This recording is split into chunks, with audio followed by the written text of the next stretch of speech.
आज के व्याख्यान का विषय है अमृत का आनंद। ऋग्वेद के इस मंत्र के द्वारा हम अपने विषय पर आगे बढ़ेंगे। मृत्योः पदम योपयन्तो यदैत द्राघीय आयुः प्रतरम दधानाः आप्यायमानाः प्रजया धनेन शुद्धाः पूता भवत यज्ञियासः। अर्थात जो लोग दुराचार को मिटाकर सदाचार पर स्थित रहते हैं वे उत्तम जीवन और दीर्घ आयुष्य प्राप्त करते हैं।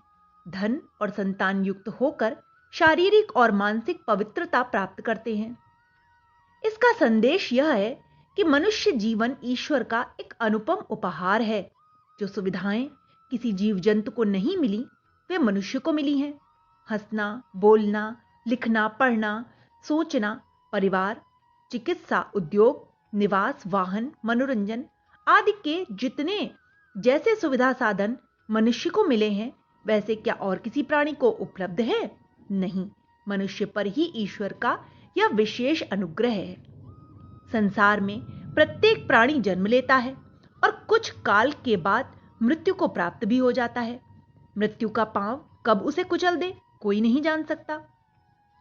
मनुष्य को ही परमात्मा ने यह क्षमता प्रदान की है कि वह मृत्यु को भी परे ढकेल कर अमृत को प्राप्त करे।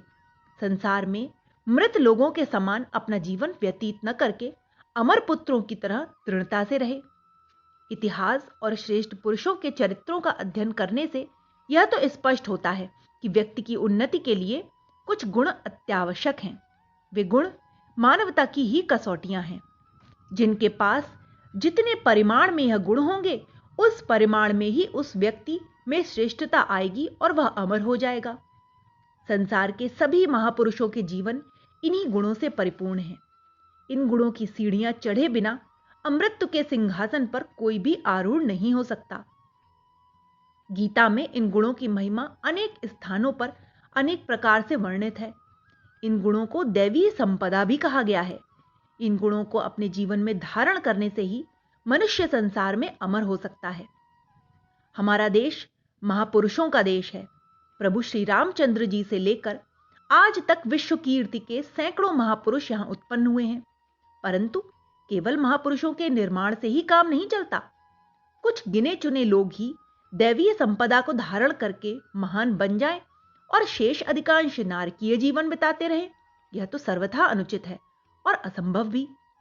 देश के साधारण अति साधारण जनों का स्तर भी श्रेष्ठ होना चाहिए।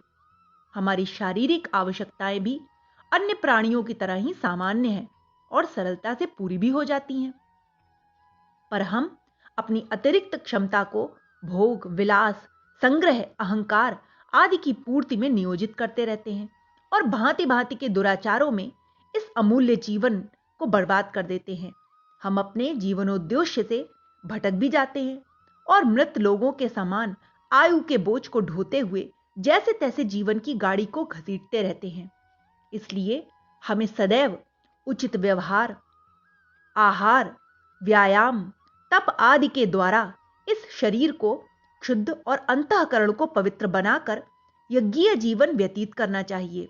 तभी हम 100 वर्ष से भी अधिक तक शुभ कर्म करते हुए उत्तम धन और श्रेष्ठ संतान का सुख भोग सकते हैं और आत्मा की अमरता का आनंद भी प्राप्त कर सकते हैं।